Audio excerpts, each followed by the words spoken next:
Hi மக்களே, இன்னைக்கு குட்டி ஸ்டோரி பார்க்கலாம் வாங்க.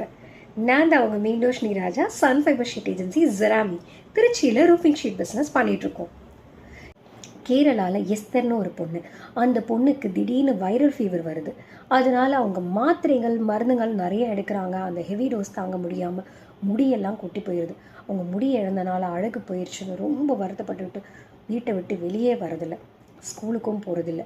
அவங்க சாப்பிட வைக்கிறதுக்கே அவங்க அம்மா அவ்வளோ கஷ்டப்பட்டு சாப்பிடுமான்னு கதவை அத்தனை தடவை தட்டினா தான் கதவே திறக்கிறாங்க. அப்புறம் அப்படியே வாழ்க்கை போயிட்டுருக்கு. 1 வாரம் ஆகுது, 10 நாள் ஆகுது. அவங்க ஸ்கூல்ஸ்லேருந்து நிறைய ஃபோன்ஸ் வருது, டீச்சர்ஸ் ட்ரை பண்ணுறாங்க. அவங்க ஃபோனே ரெஸ்பாண்ட் பண்ணல. இந்த விஷயம்னா தெரிஞ்சு அவங்க ஃப்ரெண்ட்ஸும் வருத்தப்படுறாங்க. ஒரு நாள் என்ன ஆகுது, கதவை தட்டிகிட்டே இருக்காங்க அவங்க அம்மா.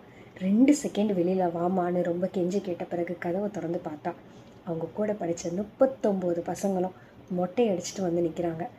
ஏன்னா உனக்கு எப்போ முடி வளருதோ அது வரைக்கும் நாங்கள் இப்படி தான் இருப்போம் அப்படின்னு சொல்கிறாங்க. அவங்களுக்கு நம்பிக்கை சொல்கிறாங்க. எதிர்பார்ப்புகளே இல்லாமல் இணைந்திருக்கும் ஒரே உறவு நட்பு மட்டும்தான். அந்த நட்பு இருக்கவும் உலகத்திலே பெரிய பணக்காரன். நன்றி.